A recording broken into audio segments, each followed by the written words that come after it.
রাজশাহী শহরটা স্বপ্নের মতো সুন্দর। প্রাকৃতিক এত সুন্দর দৃশ্য বাংলাদেশের অনেক শহরে দেখা যায় না। যেমন সুন্দর মানুষের তৈরি কাঠামো তেমনি সুন্দর প্রাকৃতিকভাবে হওয়া গাছগুলো। ছায়া এখানে আসার পর একবারের জন্যও কোথাও যায়নি। বাড়িতেই ছিল সব সময়ের জন্য। নির্ঝরের হাতে সময় ছিল না ছায়াকে ঘুরে সবটা দেখানোর। তবে ছায়া অ্যাডমিশনের সময় বাবার সঙ্গে একবার রাজশাহী এসেছিল। কিন্তু কপাল খারাপ হওয়ায় চান্স তার হয়নি। তবে সেই মুহূর্তেগুলো ছায়ার বেশ মনে আছে। বাবা তাকে বাদে নিয়ে গেছিল পদ্মার পারে। রাজশাহীর রাস্তায় লাইট সিস্টেম আর কাঠগোলাপ গাছগুলো ছায়ার ভীষণ পছন্দ। কাঠগোলাপ ছায়ার প্রিয় ফুল যদিও। বিশেষ করে কাঠগোলাপের ঘ্রাণ ছায়ার অনেক পছন্দ। গাড়ির জানালা দিয়ে ছায়া বাইরের প্রকৃতি দেখতে ব্যস্ত। নির্ঝর কিছু একটা গভীরভাবে চিন্তা করছে। তার চিন্তায় ছায়ার ক্ষতি হবার ভয় সব থেকে বেশি। নিজের অনেক ক্ষতি সহ্য করতে পারলেও ছায়ার কিছু হয়ে যাক সেটা নির্ঝর চায় না। এখন শ্রাবণ মাস। কাঠগোলাপের সিজন নয়, তাও কিছু গাছে একটা দুটো ফুলের দেখা মিলছে। ছায়া সেগুলোর দিকে তাকিয়ে আছে। হঠাৎ এমন সময় ছায়ার চোখ যায় একটা হোটেলের দিকে।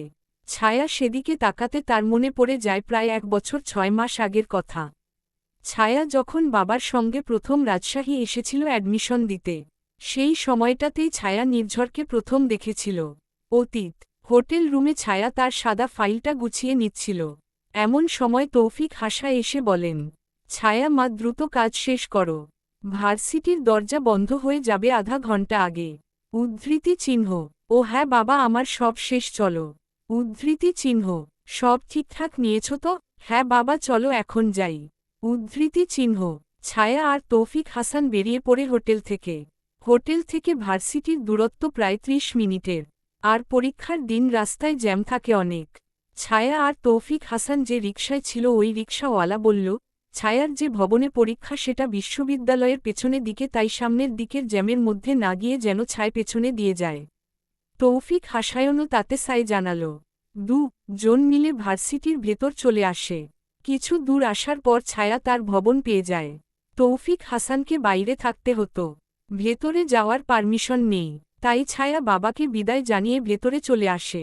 ভেতরে আসার পর ছায়ার সামনে অনেকগুলো রাস্তা। ভবনটা অনেক বড়। নিজের ক্লাসরুমটা ভালো করে চেক করে নেয় ছায়া অ্যাডমিট কার্ডে, তারপর সে দ্রুত পায়ে সামনের দিকে হাঁটা ধরে। কিছু দূর গিয়ে ছায়া সামনে দেখতে পায় তারই কলেজের এক বন্ধুকে। ছায়া তার নাম ধরে ডাকে, ফারিয়া। উদ্ধৃতি চিহ্ন।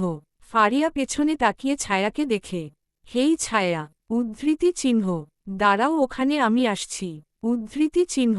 ছায়া ফারিয়াকে দেখে বেশ খুশি হয়ে যায়, তাই ছায়া দ্রুত ফারিয়ার দিকে হাঁটতে নিলে কারোর সঙ্গে জোরে ধাক্কা যায়। যদিও সামনের মানুষটা ছায়াকে দেখে পাশে সরে গেছিল, কিন্তু ছাই আশেপাশেই না তাকিয়ে লোকটার সঙ্গে ধাক্কা খায়। সঙ্গে সঙ্গে ছায়ার হাতে থাকা ফাইল পড়ে যায়। ছায়াও নিচে পড়ে যায়। ছেলেটাও পড়ে যায়। ছায়া কোমরে হাত দিয়ে পাশে সামনে তাকিয়ে যা দেখে এতে ছায়ার হৃৎস্পন্দনের গতি কেমন থেমে যায়। লম্বা এক সুদর্শন পুরুষ সে। পরনে সাদা শার্ট আর ব্লু জিন্স। দেখে মোটেই ছাত্র বলে মনে হচ্ছে না। ছেলেটা ছাত্র নয়ও। ফর্সা লম্বা সিল্কি চুল তার। তার দিকে তাকিয়েই যেন ছায়া পুরো দুনিয়ার কথা ভুলে যাচ্ছে। ছেলেটা এক রাশ বিরক্তি নিয়ে ছায়ার দিকে তাকায়। এর মাঝে ফারিয়া এসে ছায়ার হাত ধরে টান দেয়। আসলে ভিড় ঠেলে ফারিও আসবে। পরীক্ষার দিন অনেক ভিড় হয়। ছায়ার ধ্যান ফিরে। সে বুঝতে পারে ভুলটা তারই। ছায়া উঠে দাঁড়ায়। সরি, আমি দেখতে পাইনি। উদ্ধৃতি চিহ্ন। ছায়া ছেলেটার দিকে তাকিয়েই নিচ থেকে তার জিনিসগুলো উঠিয়ে নেয়। ছেলেটা এতটাই গোমরা মুখ করেছিল যে ছায়া এতবার সরি বলল তার কোন উত্তর না দিয়েই চলে গেল। ছায়াও তার যাওয়ার দিকে তাকিয়ে রইল। ফারিয়া ছায়াকে ধরে বলে, ব্যথা পেয়েছিস? না। উদ্ধৃতি চিহ্ন। চল তাহলে, দেরি হয়ে যাচ্ছে। উদ্ধৃতি চিহ্ন। ও হ্যাঁ চল। উদ্ধৃতি চিহ্ন। 2 জন যদিও আলাদা রুমে, তবে রুম দুটো একই জায়গায়, যেমন 101 আর 102। ছায়া রুমে এসে ঠিকঠাক হয়ে বসে।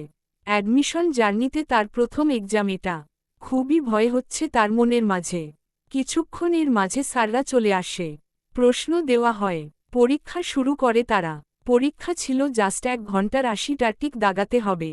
তবে 25 মিনিটের মাথায় হঠাৎ করেই ছায়া যে ছেলেটার সঙ্গে ধাক্কা খেয়েছিল সেই ছেলেটা সহ ভার্সিটির ভিসি ছায়াদের রুমে প্রবেশ করে। ভিসিকে দেখে হলে দায়িত্বরত অধ্যক্ষ কিছুটা অবাক হয়। ৩ জন ছিলেন ডিউটিতে, তাদের মধ্যে একজন এগিয়ে গিয়ে বলেন, স্যার কি হয়েছে? এখানে ছায়া হাসান নামে কেউ পরীক্ষা দিচ্ছে। উদ্ধৃতি চিহ্ন। ছায়া দাঁড়িয়ে পড়ে ভিসি পাশে থাকা সেই ছেলেটার দিকে তাকায়। মেজর সাহেব দেখুন তো ইনি নাকি? উদ্ধৃতি চিহ্ন। হ্যাঁ এটাই সেই মেয়েটা। ছায়া ভেতরে এবার ভয়ে ঢুকে যায়। ছেলেটার সঙ্গে ভুল করে ধাক্কা লেগেছিল, আর সরিত বলেছিল। তাহলে কি হয়েছে এখন? সে কি তবে অনেক বড় অন্যায় করে ফেলেছে? ছায়া ভয়ে ভয়ে বলে, দেখুন আমি ইচ্ছে করে করিনি, আমি ভুল করেই ধাক্কাটা দিয়েছিলাম। উদ্ধৃতি চিহ্ন। ভালো কথা, ভুল করে ধাক্কা লেগেছিল মানছি। আমার কার্ডটা কেন নিয়েছ? আপনার কার্ড? কিসের কার্ড? আমি কোন কার্ড নেইনি। উদ্ধৃতি চিহ্ন। ছেলেটা এবার ভ্রু কুঁচকে ছায়ার ফাইলের নিচ থেকে তার ১৩ কার্ডটা বের করে বলে, তাহলে এটা কি? আসলে তখন এমনভাবে বিষয়গুলো ঘটে গেছিল যে ছায়া খেয়াল করেনি নিজের জিনিসগুলোর সঙ্গে সে সামনে থাকা লোকটার কার্ডটাও তুলে নিয়েছে। আর মেজর সাহেবের কাছে কার্ডটা খুবই গুরুত্বপূর্ণ। এটা চুরি করে কেউ নিয়ে গেলে সমস্যা, অনেক সমস্যা হতে পারে। ছায়াও এখানে নির্দোষ, তবে মেজরদের চোখ তো সব সময় সন্দেহই খোঁজে। মা আমি জানি না, বিশ্বাস করুন আমি এটা তুলিনি। উদ্ধৃতি চিহ্ন। তাহলে এটা আসল কিভাবে? উদ্ধৃতি চিহ্ন। স্যার বিশ্বাস করুন আমি সত্যি জানি না, আমার পরীক্ষার আর মাত্র ৩০ মিনিট বাকি স্যার, আমাকে দাগাতে দিন, পরীক্ষা শেষে আপনার সব উত্তর দেব আমি। উদ্ধৃতি চিহ্ন। ভিসি ছায়া এবং নির্ঝরের দিকে এগিয়ে আসে। মেজর নির্ঝর, আমার মনে হয় মেয়েটা সত্যি নির্দোষ। বুঝেনি এটা তোমার কার্ড। উদ্ধৃতি চিহ্ন।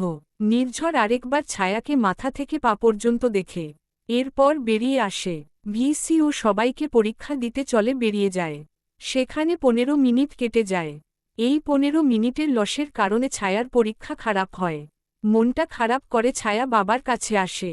তার চান্সটা হয় না, তবে রুক্ষ সেই নির্ঝরকে তার ভীষণ ভালো লেগে যায়। মনের মাঝে কেন জানিনা ওই রুডি চেহারাটা আটকে যায়। ছায়া জানে না নির্ঝরের এসব মনে আছে কিনা, তবে ছায়া নির্ঝরকে ইনস্টাতে খুঁজে বের করে, ফেসবুকেও বের করে। তবে বেহা মেয়েদের মতো নির্ঝরকে জ্বালায়নি, শুধু ফলো দিয়েছিল। নির্ঝর ব্যাক করেনি, তাই সেও আর এসব নিয়ে ঘাটাঘাটি করেনি। তবে তখন থেকেই ছায়ার মনে নির্ঝরের ছবিটা গেঁথেছিল। আর ওই তখন থেকেই ছায়া নির্ঝরকে একটু একটু করে ভালো লাগানো শুরু করে। কমা কমা কমা পুরনো দিনের কথা মনে পড়তে ছায়ার ঠোঁটের কোনায় হাসির রেখা ফুটে ওঠে। ছায়াকে হঠাৎ করে হাসতে দেখে নির্ঝর জিজ্ঞেস করে, কি ব্যাপার, হাসছ কেন? এমনি কিছু কথা মনে পড়ে গেল। উদ্ধৃতি চিহ্ন। কি কথা? তেমন কিছু না। উদ্ধৃতি চিহ্ন। নির্ঝরও আর জোর দেয় না। চৌধুরী বাড়িতে অনেকগুলো রান্নার সুবাস মো করছে। চারিদিকে শুধু রান্না করা খাবারের ঘ্রাণ। প্রায় ৩ ঘন্টা জার্নি করে নির্ঝর আর ছায়া বাসার অনেকটা কাছে চলে এসেছে। মিসেস চৌধুরী ফোন করেছিল, ওরা বাসার কাছেই চলে এসেছে। বিষয়টা জানতে পেরে তিনি দ্রুত নোহাকে বললেন তিন্নি আর রাহিকে ডেকে আনতে। নোহদ শাশুড়ি মায়ের কথায় উপরে চলে গেল। নোহা তিন্নি আর আদনানের রুমে নক করে। আসব? উদ্ধৃতি চিহ্ন। হ্যাঁ নোহা এসো। উদ্ধৃতি চিহ্ন। আপু ওরা চলে এসেছে, তোমরা নিচে এসো। উদ্ধৃতি চিহ্ন। ও চলে এসেছে। রাহি তো ঘুম দাঁড়াও, ওকে ডাকি। উদ্ধৃতি চিহ্ন। তিন্নি আলতো করে রাহিকে ডাকে। মাম্মা তোমার নতুন মাম্মি আর নির্ঝর চলে এসেছে, দ্রুত উঠে পড়ো যান। উদ্ধৃতি চিহ্ন। রাহি পিট পিট করে চোখ খুলে তাকায়। সত্যি? উদ্ধৃতি চিহ্ন। সত্যি। উদ্ধৃতি চিহ্ন। রাহি লাফ দিয়ে উঠে বসে। এর মাঝে বাড়িতে গাড়ি প্রবেশ করার শব্দ শোনা যায়।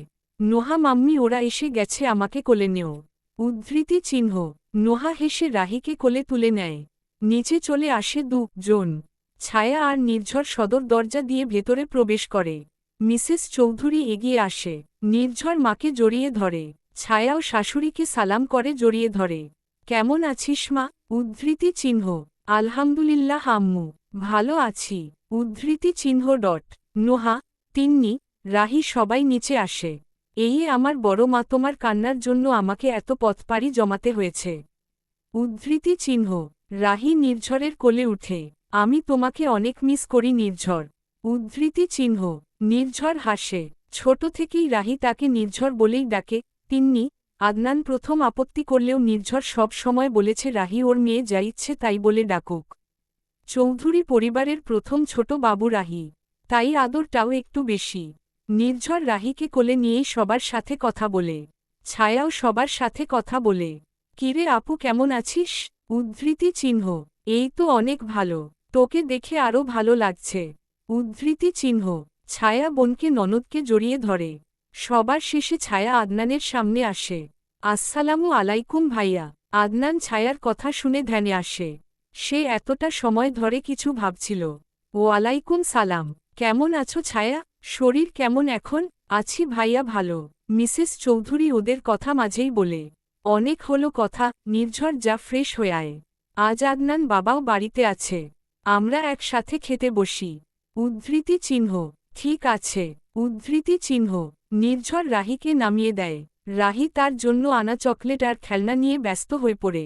ছায়া নির্ঝরের সাথে রুমে চলে আসে। বিয়ের পর মাত্র একটা রাত থেকেছে এই রুমে ছায়া। ভেতরে আসতেই তাদের বিয়ের প্রথম দিনের কথা মনে পড়ে যায়। নির্ঝর ছায়ার দিকে তাকিয়ে দেখে তার বউ কি যেন চিন্তা করছে। নিশ্চিত বিয়ের দিনের কথা। নির্ঝর কিছু না বলে ছায়াকে পাঁচকোলে তুলে নেয়। হঠাৎ করেই নির্ঝরের এমন কাজে ছায়া থতমত খেয়ে নির্ঝরের শার্ট খামচে ধরে। আরে কি হয়েছে? এ বাড়িতে দুটো বাথরুম থাকলেও এখন যাওয়া যাবে না, তাই ভাবছি বউ নিয়ে গোসল করি, সমস্যা কি বলো? উদ্ধৃতি চিহ্ন, এই না আমি পড়ে যাচ্ছি, আপনি আগে যান। উদ্ধৃতি চিহ্ন, নির্ঝর ছায়ার কথায় পাত্তা না দিয়ে ছায়াকে নিয়ে সোজা ওয়াশরুমে চলে আসে। আরে দাঁড়ান, আপনি বুঝতেছেন না, আমি জামা খুলে গোসল করি। উদ্ধৃতি চিহ্ন, সমস্যা কি? আমি দেখি নাই এমন কিছু আছে তোমার শরীরে? ছায়া এবার লাল হয়ে যায়, কি বেহাল ও করে বাবা। নির্ঝর একটানে ছায়ার জামার চেইন খুলে ফেলে। দেখুন। উদ্ধৃতি চিহ্ন, দেখবোধ যান, এই জন্যই তো জামা খুলছি। উদ্ধৃতি চিহ্ন, কি বেহা আপনি। উদ্ধৃতি চিহ্ন, তোমার জন্য সব হতে পারি। উদ্ধৃতি চিহ্ন, ছায়া নির্ঝরের বুকে ঘুষি দেয়। নির্ঝর ছায়ার হাত ধরে ওকে দেয়ালে চেপে ধরে। ছায়ার ঠোঁটগুলো দখল করে নেয়। ছায়া বেচারি পড়েছে মহা বিপদে। নির্ঝরের এমন হুটহাট আক্রমণ ছায়াকে বড্ড বেশি বিরক্ত করে। শাওয়ারের পানি দুজনের শরীর গড়িয়ে মেঝেতে পড়ছে। কিছু সময় পর জন বাইরে আসে। ভয় নেই, নির্ঝর কিছুই করেনি, শুধু শাওয়ার নিয়েছে একসাথে। ছায়া চুলগুলো একটু শুকিয়ে আছড়ে নেয়। নির্ঝরও বেরিয়ে আসে। জন একসাথে নিচে যায়। চৌধুরী বাড়ির প্রতিটা সদস্য একসাথে দুপুরের খাবার খায়। দুপুরের খাবার শেষে যে যার রুমে বিশ্রামের জন্য যায়। ছায়া বিছনায় শোয়া মাত্র চোখ বন্ধ করে নেয়। নির্ঝর ছায়াকে নিজের বুকে টেনে আনে। ছায়াও কিছু বলে না। নির্ঝরের শরীরে যে অসম্ভব সুন্দর ঘ্রাণ, সেটা ছায়ার ভীষণ পছন্দ। চোখ বন্ধ করে নির্ঝরের বুকে মাথা দিয়ে শুয়ে আছে ছায়া। নির্ঝর তার নিজের কোন ভাবনায় ব্যস্ত। এমন সময় ছায়া বলে ওঠে, আমাকে ঘুরতে নিয়ে যাবেন? হ্যাঁ যাব। কোথায় যাবে? যেটা আপনার পছন্দের জায়গা সেখানে যেতে চাই। উদ্ধৃতি চিহ্ন, নির্ঝর ছায়ার চুলে বিলি কেটে দিতে দিতে চিন্তা করে, মেয়েটা সত্যি অদ্ভুত সুন্দর। রাজশাহীতে তার এত ব্যস্ততা ছায়া মেনে নিয়েছে। নির্ঝরের কেন জানিনা ভালোবাসাটা বেড়ে যাচ্ছে দিনকে দিন। ভালোবাসা বাড়ার সঙ্গে সঙ্গে হারাবার ভয়টাও বাড়ছে। নির্ঝর হঠাৎ করেই ছায়াকে নিজের কাছে টেনে আনে। কি হয়েছে? কিছু না। আমাকে আপনার মধ্যে ঢুকিয়ে নেবেন নাকি? উদ্ধৃতি চিহ্ন, পারলে তাই করতাম। ছায়া নির্ঝরের দিকে তাকিয়ে আছে। ছায়ার এমন পিটপিট চাহনি নির্ঝরের ভীষণ ভালো লাগে। নির্ঝর হেসে ছায়ার ঠোঁট আঁকড়ে ধরে। উদ্ধৃতি চিহ্ন, নির্ঝর ছায়ার উন্মুক্ত হাত দুটো বিছনায় চেপে ধরে। ধীরে ধীরে জনই কেমন মাতাল হয়ে যেতে লাগে। নির্ঝর ছায়ার ঠোঁট ছেড়ে গলায় নেমে দুটো চুমু খেতেই দরজায় ঠক ঠক শব্দ। নির্ঝর মাথা উঠিয়ে নেয়। ছায়াও চোখ খুলে পাশের দিকে তাকায়। তখন আবারও ঠক ঠক শব্দ। নির্ঝর ছায়ার উপর থেকে উঠে দরজা খুলে দেয়। তিন্নি দাঁড়িয়ে, কিরে আপু, বেরতে আয়। উদ্ধৃতি চিহ্ন, ছায়া ততক্ষণে নিজের ওড়না ঠিক করে বিছনায় বসে পড়েছে। বিরক্তি করলাম? না আপু, বিরক্ত কেন করবে? উদ্ধৃতি চিহ্ন, তিন্নি এসে ছায়ার পাশে বসে। রাজশাহী গিয়ে এই গোবর গণেশটা কোথায় বেড়াতে নিয়ে গেছে? ছায়া নির্ঝরের দিকে তাকায়। গোবর গণেশ? এটা কিন্তু ঠিক না আপু। তুই ওকে এই নাম কেন বললি? মেজর নির্ঝর সবার জন্য আপনি মেজর হলেও আমার কাছে আমার ছোট ভাই। তাই চুপ থাকুন। যা বলছিলাম, গেছো কোথাও? না আপু, আপনার গোবর গণেশ ভাইটা আমায় কোথাও নিয়ে যায়নি। উদ্ধৃতি চিহ্ন। আমি জানতাম, এই জন্য আমি ঠিক করেছি আজ তোমায় সব জায়গা ঘুরে দেখাবো। তোমার বরের প্রিয় জায়গাগুলো। উদ্ধৃতি চিহ্ন। আমিও সেটাই বলছিলাম। উদ্ধৃতি চিহ্ন। তাহলে রেডি হও, আমরা পরিবারের সবাই মিলে যাই। উদ্ধৃতি চিহ্ন। ঠিক আছে আপু। উদ্ধৃতি চিহ্ন। ভাই তুইও রেডি হয়ে নে। ড্রাইভ করতে হবে কিন্তু। উদ্ধৃতি চিহ্ন। কথাটা বলে তিন্নি চলে যায়। নির্ঝর তিন্নির যাওয়ার দিকে তাকিয়ে আছে। মনে মনে ভাবাছে, আপু একটু পরে আসলে বউকে আরেকটু আদর করা যেত। উদ্ধৃতি চিহ্ন। আহারে বেচারা নির্ঝর। ৩০ মিনিট পর সবাই রেডি হয়ে নিচে আসে। ছায়া একটা সাদা রঙের গোল জামার উপর লাল সুতোর কাজের জামা পরেছে। লাল ওড়না, লাল প্যান্ট। হাতে নির্ঝরের নামের চুড়ি। গলায় সাধারণ চেইন, তবে সবই সোনার, ঠোঁটে হালকা লিপস্টিক। চুলগুলো আছড়ে সামনে বেঁধে ছেড়ে দিয়েছে। ছায়াকে এই সাধারণভাবেই কি সুন্দর দেখাচ্ছে। আদনান দাঁড়িয়ে ছায়াকে পা থেকে মাথা পর্যন্ত পর্যবেক্ষণ করেছে। আদনানের মাথায় যে মারাত্মক কোন প্ল্যান আছে তা দেখেই বোঝা যাচ্ছে। নির্ঝর ছায়ার হাতটা ধরে বসে। ছায়াও নির্ঝরের হাত ধরে। নির্ঝর বুঝতে পারে আদনানের চাহনি। প্রিয়তমার চারিদিকে খেয়াল থাকে তার। ওরা ভীষণ খুশি। মিসেস চৌধুরী এর থেকে বিদায় নিয়ে সবাই বেরিয়ে যায়। সবাই যেহেতু একসাথে বের হয়েছে, তাই নির্ঝর কোন খোলামেলা জায়গা যেতে একেবারে নারাজ। সে কোন রেস্টুরেন্টে এগিয়ে ডিনার করে বাসায় ফিরতে চায়, যদিও তিন্নি একটু জোর করেছিল চল কোথাও পার্ক থেকে ঘুরে আসি বা অন্য কোথাও, তারপর না হয় রেস্টুরেন্টে যাওয়া যাবে, কিন্তু নির্ঝর একেবারে রাজি নয়। প্রতিটা সেকেন্ড ছায়ার হাত ধরে রেখেছিল নির্ঝর। কোনভাবেই তার হাত ছাড়া যাবে না। ছায়া যদিও সাদামাটা মানুষ, তার এইসব রেস্টুরেন্টে থেকে খোলা হাওয়া বা প্রকৃতির মাঝে কোন জায়গায় বেশি পছন্দ হতো। কিন্তু নির্ঝরের যে রাগ, এমনি তিন্নির সাথে কথা কাটাকাটি করেছে, এর মাঝে ছায়া বেরি দিলে হয়তো রাগটা কন্ট্রোল করতে পারবে না সে। তাই ছায়া কিছু বলেনি। নির্ঝরের কথা মতো সবাই একটা রেস্টুরেন্টে যায়। সেখানে গিয়ে খাবারগুলো খাওয়া ছাড়া তেমন কোন মজাই করা হয় না। রাত ৯টার দিকে সবাই বাড়িতে চলে আসে। বাইরের আবহাওয়া ভালো না, প্রচুর বেগে হাওয়া বইছে। ঠান্ডা হাওয়া, যা জানান দিচ্ছে এখন বৃষ্টি হবে। এখন না হলেও কিছুক্ষণ এর মাঝেই হবে। মিসেস চৌধুরী ওদের ফোন করে বলেছিল চলে আসতে। ওরা নতুন বউ, নতুন বউদের একটু মানাগুনা করে রাখতে হয়। এভাবে গোলামে চলা উচিত নয়। আদনানো শাশুড়ি এর কথায় সবাইকে নিয়ে বাড়িতে চলে আসে। রাহি ঘুমিয়ে গেছে, তাই বাড়িতে ফিরে যে যার রুমে চলে যায়। নির্ঝর ছায়াকে ফ্রেশ হতে পাঠিয়ে একটা জরুরি ফোন অ্যাটেন্ড করতে একটু বাগানের দিকে যায়। ছায়া নিরিবিলি জামা কাপড় ছেড়ে ফ্রেশ হয়ে কমফোর্ট জামা পরে বের হয়। ছায়া বাথরুমের দরজা খুলে এক পা বাইরের দিকে রাখতে হঠাৎ করেই লাইট অফ হয়ে যায়।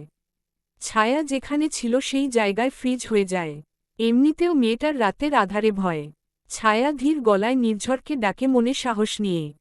নির্ঝর, নির্ঝর আপনি কোথায়? কোথায় আপনি? কিন্তু নির্ঝরের পাল্টা কোন জবাব আসছে না। ছায়ার কেমন প্যানিক অ্যাটাক লাগছে। সে নিজের সামনে এসে বিছনায় হাতাপাই করতে থাকে, তবে ফোনটা খুঁজে পাচ্ছে না। এমন সময় দরজা ঠেলে কেউ ভেতরে আসার শব্দে ছায়া সামনে তাকায়। তবে মনে হচ্ছে পুরো বাড়ির লাইট অফ হয়েছে। সামনে বিদঘুটে অন্ধকার, কিছুই দেখা যাচ্ছে না। মেজর আপনি ওটা? মেজর, সারা দিন দেখুন আমার ভীষণ ভয় হচ্ছে। উদ্ধৃতি চিহ্ন। ছায়া বুঝতে পারছে কেউ তার দিলে এগিয়ে আসছে। দেখুন মেজর, আমার কিন্তু ভয় হচ্ছে। আপনি ওটা? মেজর। উদ্ধৃতি চিহ্ন। এমন সময় হঠাৎ লাইট চলে আসে। ছায়ার ঠিক এক হাত সামনে। ছায়া আদনানকে দাঁড়িয়ে থাকতে দেখে অবাকের চরম সীমায় পৌঁছে যায়। আপনি? ভাইয়া, আপনার কিছু লাগবে? নির্ঝর, কই, আপনি এভাবে এগিয়ে আসছিলেন কেন? ছায়ার প্রশ্ন শুনে আদনান কিছু বলবে তার আগেই কোথা থেকে নির্ঝর উড়ে এসে ছায়াকে ছো মেরে নিজের বাহুডোর আবদ্ধ করে নেয়। সব কিছু এত দ্রুত হয়েছে যে আদনান বা ছায়া কেউই বিষয়টা বুঝে উঠতে পারেনি। আপনি এখানে কি করছেন ভাইয়া? নির্ঝর ছায় ভয়ে চিল্লাছিল। তাই তো এলাম।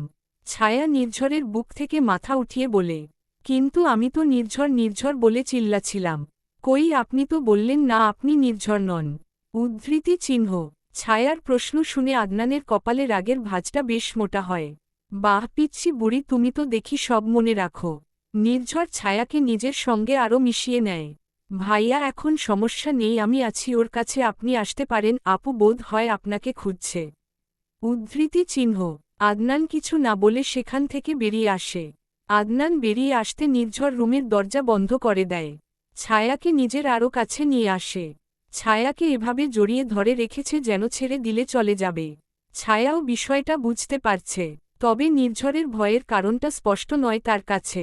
আপনার কি হয়েছে মেজর? উদ্ধৃতি চিহ্ন। নির্ঝর ছায়ার মাথাটা নিজের বুকের মাঝে থেকে উঠিয়ে বলে, ভালোবাসতে চাই, অনেক গভীরভাবে। উদ্ধৃতি চিহ্ন। কথাটা বলে নির্ঝর ছায়াকে নিয়ে বিছনায় চলে আসে।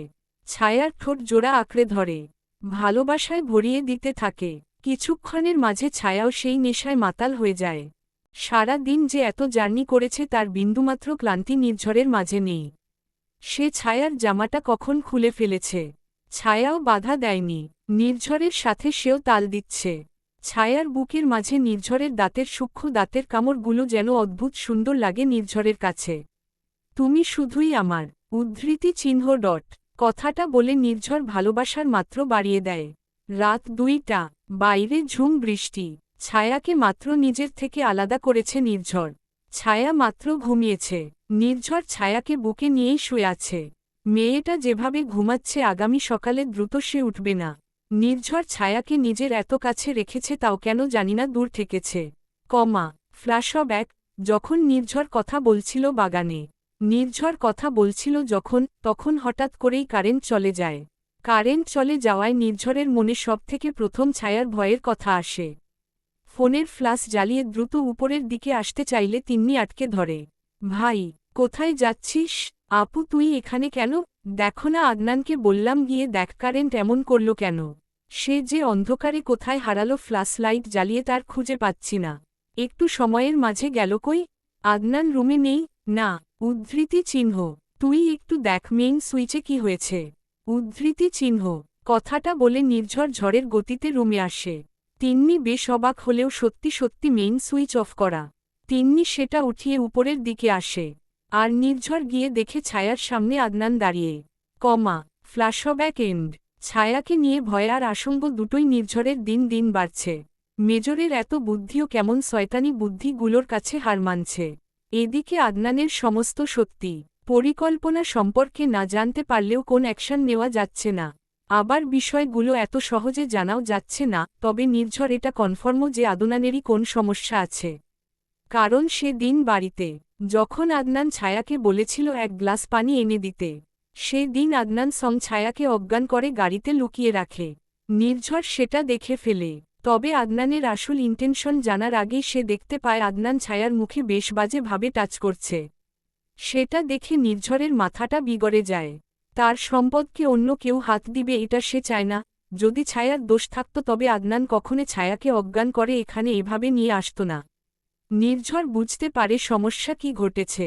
তবে কি সমস্যা তা বুঝার আগে নির্ঝরের মাথায় একটাই কথা আসে। আর সেটা হলো ছায়াকে এখন তার নিজের করে নিতে হবে। সারা জীবনের জন্য মেজর নির্ঝরের নাম দিয়ে দিতে হবে। তবেই তার খাঁচার পাখি আটকা পড়বে। ওভাবে দূর থেকে কখনোই ছায়াকে সে পাহারা দিয়ে রাখতে পারবে না। সেই দিন এর পর কি হবে না চিন্তা করেই নির্ঝর ছায়ার সাথে রুড হয়ে বিয়েটা করে নেয়। সকালে সবাই ঘুম থেকে একটু দেরি করে ওঠে। তবে মিসেস চৌধুরী ছেলে মেয়েদের জন্য সকালে উঠে নিজের হাতে রান্না করছেন। নির্ঝর মায়ের হাতের যে কোন খাবার খুবই পছন্দ করে, সেটা চিন্তা করেই মিসেস চৌধুরী সকাল সকাল রান্না শুরু করেছে। ঘুম ভাঙতে ছায়া বুঝতে পারে সে নির্ঝরের বাহুডোরে আবদ্ধ হয়ে আছে। ঠোঁটের কোনায় মৃদু হাসি ফুটে ওঠে। সেই দিন মানুষটা তাকে জোর করে বিয়ে না করলে এত সুন্দর সকাল দেখাই হতো না। ভাবতেই অবাক লাগে ছায়ার। জীবনের রাস্তা দিয়ে চলতে চলতে কোথা থেকে কোথায় না চলে এলো। নির্ঝরকে নিজের থেকে ছাড়িয়ে ওয়াশরুমে চলে আসে ছায়া। শ্বশুর বাড়িতে আছে তাই গোসল করে একটা শাড়ি পরে নেয়। এতগুলো শাড়ি বিয়েতে পেয়েছিল। মূলত ছায়ার মা কিছু পাঠিয়েছে, মিসেস চৌধুরী কিছু দিয়েছে। আর এই সে এসে দেখে গিয়ে দিয়েছে। তবে শেষবত আর পরা হয় না, তদি আজ ভাবল শাড়িই পরুক সে। শাড়ি পরে বাইরে আসতে দেখে নির্ঝর চোখ ডুলছে। বিষয়টা এত কিউট লেগেছে ছায়ার। নির্ঝরের কাছে গিয়ে বলে, ফ্রেশ হয়ে আসুন, অনেক বেলা হয়েছে। উদ্ধৃতি চিহ্ন। নির্ঝর ভালো করে চোখ খুলে সামনে ছায়াকে শাড়িতে দেখে বেশ অবাক হয়। তবে তার সুন্দরী যে অসম্ভব সুন্দর। ছায়াকে নিজের কাছে টেনে নেয়। এ মা কি হচ্ছে এগুলো ছাড়ুন। উদ্ধৃতি চিহ্ন ডট। না না ছাড়ব না, না ছাড়ুন। তাহলে আমার মর্নিং কিস। উদ্ধৃতি চিহ্ন। গিয়ে ফ্রেশ হয়ে আসুন তারপর সব। উহু। ছায়া এবার নির্ঝরের মুখটা ধরে নিজের দিকে ঘুরায়। বলছি একটা কথা বলবো। উদ্ধৃতি চিহ্ন। হঠাৎ করেই ছায়ার গলার স্বর বদলে গেছে, সেটা শুনে নির্ঝর একটু অবাক হয়। কি হয়েছে আব্বু? আম্মু আম্মু তো কথা বলে আব্বু বলে না। আমিও বাড়িতে যাব, নিয়ে যাবেন? তৌফিক হাসানের কথা বলার সময় ছায়ার গলা ধরে আসছিল। নির্ঝর বুঝতে পারে বিষয়টা। আসলেই তো তৌফিক হাসান সেই যে রাগ করেছে। এত কঠিন মানুষ মেয়েটার সঙ্গে একটু কথাও বলেনি। আমি দেখছি মন খারাপ করো না। উদ্ধৃতি চিহ্ন। নির্ঝর ছায়ার কপালে চুমু দিয়ে ওয়াশরুমে চলে যায়। ছায়াও চুল আছড়ে নিচে চলে আসে। মিসেস চৌধুরী এর হাতের রান্নায় অনেক গুণ, খুব সুন্দর ঘ্রাণ বের হয়। ছায়া গুটি পায়ে শাশুড়ি এর কাছে চলে যায়। আম্মু কি রান্না করছেন? মিসেস চৌধুরী হেসে উত্তর দিলেন। এই তো আমার রান্না শেষ। নির্ঝর, তমা, অয়ন, তিন্নি, আদনান ওদের একটু ডেকে দেও মা। উদ্ধৃতি চিহ্ন। ছায়া শাশুড়ি এর কথায় সম্মতি জানায়। আবার উপরে চলে আসে। সব থেকে প্রথম রুমটা হলো আদনান আর তিন্নির। ছায়া দরজায় নক করে। তিন্নি আপু আছো? ছায়ার কণ্ঠ শুনে আদনান ল্যাপটপ রেখে উঠে দাঁড়ায়। রুমে তিন্নি বররাহি কেউই নেই। আদনান তাও বলে, এসো ছাই। তিন্নি বাথরুমে। উদ্ধৃতি চিহ্ন। আদনানকে ছায়ার কেমন জানি লাগে। তিন্নি বাথরুমে শুনে ছায়া বলে, সমস্যা নেই ডক্টর ভাইও, আপনি আসুন নিচে। আপু রাহিকে নিয়ে। আম্মু ডাকছিলেন খেতে, তাই এসেছি। আমি নিচে যাচ্ছি। উদ্ধৃতি চিহ্ন। ছায়া ফিরে নিচের দিকে হাঁটা ধরে। আদনান দ্রুত রুম থেকে বের হয়ে ছায়ার হাত ধরবে, এমন সময় কারোর শক্ত হাত আদনানের হাত ধরে বসে। ছায়া বেখেয়ালি মানুষ। বড্ড বেখেয়ালি। পেছনের বিষয়গুলো খেয়াল না করেই নিচে চলে যায়। আদনান হাত ধরা মানুষটার দিকে তাকায়। নির্ঝর খুবই ভয়ঙ্করভাবে তাকিয়ে আছে আদনানের দিকে। কি ব্যাপার শালা বাবু, আপনি এভাবে ধরে রেখেছেন কেন আমাকে? ধরে রেখেছি যাতে এই হাত আমার ভালোবাসার শরীরে স্পর্শ না করতে পারে। আদনান মৃদু হাসে। অনেকগুলো বছর ধরে আমি তোমাকে দেখছি। তোমাকে বেশ ভালো করে চিনি, কাউকে হঠাৎ করেই এত ভালো কিভাবে লাগলো? নির্ঝর আদনানের কথায় বিশ্ব জয় করা বাঁকা হাসি হসল। যার সাথে যার বিয়ে লেখা। উদ্ধৃতি চিহ্ন। কথাটা বলে নির্ঝর নিচে চলে আসে। আদনান পায়ের নিচে থাকা পাপোশটা কুচলে দিচ্ছে। জীবনের প্রথম কারোর কাছে হেরে গেছে বলে মনে হচ্ছে। হারব না নির্ঝর, হারব না। উদ্ধৃতি চিহ্ন। কিসে হারবেন না ভাইয়া? উদ্ধৃতি চিহ্ন। নোহার কণ্ঠ শুনে আদনান একটু ঘাবড়ে যায়। নোহা তুমি এখানে? না, আপনি বীর করছিলেন। নির্ঝর ভাইয়ের কাছে হারবেন না? কিসে হারবেন না? উদ্ধৃতি চিহ্ন। তেমন কিছুই না। শালা দুলাভাই মোশকরা করছিলাম। নিচে এসো, আম্মু খেতে ডাকছে। কথাটা বলে আদনান নিচে চলে যায়। নোহারে কেন জানিনা বিষয়টা ভালো লাগে না। ভ্রু কুচকে কিছু সময় চিন্তা করে, তারপর ভাবে হয়তো তারই মনের ভুল। সবাই একসাথে খাবার খাওয়ার পর লিভিং রুমে বসে গল্প করছে। এমন সময় বাইরে কালো হয়ে আসে। মেঘ করেছে, বৃষ্টি হবে। ছায়া চৌধুরী বাড়ির বাগানের দিকে তাকায়। তার বেশ ভালো লাগছে দৃশ্যটা। নির্ঝরের ফোন আসে। নির্ঝর উঠে যায় সেখান থেকে। তিন্নি রাহিকে নিয়ে উপরে যায়। মেয়েটা ঘুমোবে। মিসেস চৌধুরী আর নোহা রান্না ঘরে চলে আসে। ছায়া উঠে বাগানের দিকে হাঁটা ধরে। সুন্দর মেঘ করেছে। মেঘের একটা অদ্ভুত গুণ আছে। মনের অবস্থার সাথে কেন জানিনা বেশ মিশে যেতে পারে। মেঘ যদি হঠাৎ করে কাঁদে তবে বুঝতে হবে মন খারাপের উদ্দেশ্য খুঁজে বেড়াচ্ছে। যদি ডেকে ডুকে কাঁদে তবে সেটা আনন্দ বহন করে। ছায়া এগিয়ে আসে। বাগানে নানান রকমের ফুল। কি সুন্দর গোলাপ। একটা ছিঁড়ে ছায়া, ফুল গাছেই সুন্দর। তবে এত ফুলের মাঝে একটা ছিঁড়তে মন চাইল। দুপাশে ঘাস, আর মাঝে একটা রাস্তা। ছায়া সেই রাস্তা দিয়ে হাঁটছে। এমন সময় বৃষ্টি শুরু হলো। দূর থেকে দাঁড়িয়ে ছায়ার বৃষ্টি উপভোগ করাটো কেউ দেখছে। সে আর কেউ নয়, আদনান। তার মুখে একটা শয়তানি হাসি। এগিয়ে যাও ছায়া, আরেকটু এগিয়ে যাও। উদ্ধৃতি চিহ্ন। ছায়া এগিয়ে যেতে হঠাৎ করেই স্লিপ করে। স্লিপ করার সঙ্গে সঙ্গে ছায়া পেছনে হয়ে মাটিতে পড়ে। আর সঙ্গে সঙ্গে ছায়ার নিঃশ্বাস আটকে যায়। এত বেশি ব্যথা পেয়েছে, কিছু বলতে পারছে না, মুখে কোন শব্দ নেই। ছায়া যে কাউকে ডাকবে, কিন্তু তার যে নিঃশ্বাস নেওয়া বা ছাড়া কোনোটাই হচ্ছে না। মুখে কোন শব্দ নেই। এদিকে নির্ঝর ফোনে কথা বলা শেষ করে লিভিং রুমে কাউকে না দেখে বাগানের দিকে তাকায়। ছায়াকে রাস্তায় পড়ে থাকতে দেখে নির্ঝর দ্রুত সে দিকে ছুটে। নির্ঝরের আসতে আসতে 10 মিনিট কেটে গেছে, ছায়া বৃষ্টিতে পড়ে আছে। নিঃশ্বাস না নিতে পারার কারণে ছায়ার জ্ঞান যায় অবস্থা। নির্ঝর দ্রুত এসে ছায়াকে উঠিয়ে ধরে। এই ছায়া, কি হয়েছে? ছায়া উদ্ধৃতি চিহ্ন। ছায়া কোন কথা বলছে না, বলতে পারছে না, হাত দিয়ে বুঝাতে চাইছে সে নিঃশ্বাস নিতে পারছে না, কষ্ট হচ্ছে। নির্ঝরের শার্ট খামচে ধরে রেখেছে ছায়া। নির্ঝর এদিক ওদিক তাকিয়ে দেখে আদনান পকেটে হাত গুজে সবটা দেখছে। বুঝতে আর বাকি নেই সেই কোন কিছু করেছে। নির্ঝর জোরে তিন্নিকে ডাকে। তিন্নি ভাইয়ের ডাকে দ্রুত বের হয়, সবাই দৌড়ে আসে। ছায়ার এমন অবস্থা দেখে নোহা প্যানিক করা শুরু করে। আদনান, ভাই, দেখুন না ছায়, দেখুন ওকে, একটু দেখুন। উদ্ধৃতি চিহ্ন। আদনান এবার চিন্তিত হয়ে বলে, আমি দেখছি। উদ্ধৃতি চিহ্ন। আদনান নির্ঝরের কোলে থাকা ছায়ার পিঠে হাত দেয়, আর নির্ঝরের দিকে তাকিয়ে থাকে। এরপর একটা টান দেয়। আদনানের টান খেয়ে ছায়ার নিঃশ্বাস ফিরে আসে। কোন মতে সে নিঃশ্বাসটা নিতে পারছে। আদনান নির্ঝরের কানে ফিস ফিস করে বলে, উঠে দিবে না? এত জেদ ভালো নয়, দেখ নিজেই তাকে ছুঁয়ে দেওয়ার জন্য আকুতি করলে। উদ্ধৃতি চিহ্ন। কথাটা বলে সেখান থেকে সরে আসে। সবাই ভিজে গেছে। ছায়া এত ব্যথা পেয়েছে, নড়তে পারছে না। নির্ঝরের ফর্সা মুখ লাল হয়ে গেছে। সে দ্রুত ছায়াকে নিয়ে উপরে চলে আসে। নির্ঝর ছায়ার জামাটা পাল্টে দে বাবা। মিসেস চৌধুরী এর কথায় শুধু হু জবাব দিল নির্ঝর। ছায়াকে রুমে এনে ওয়াশরুমে নিয়ে যায় নির্ঝর। ছায়ার অবস্থা তার সহ্য হচ্ছে না, আর আদনানের কাজে তার রক্ত গরম হয়ে যাচ্ছে। তবে এই মুহূর্তে ছায়া বেশি গুরুত্বপূর্ণ, তাই সে দ্রুত ছায়ার জামা বদলে দেয়। ছায়াকে এনে বিছনায় শুইয়ে দেয়। মেয়েটা এখনও নিঃশ্বাস নিচ্ছে, যেন তার ভীষণ কষ্ট হচ্ছে।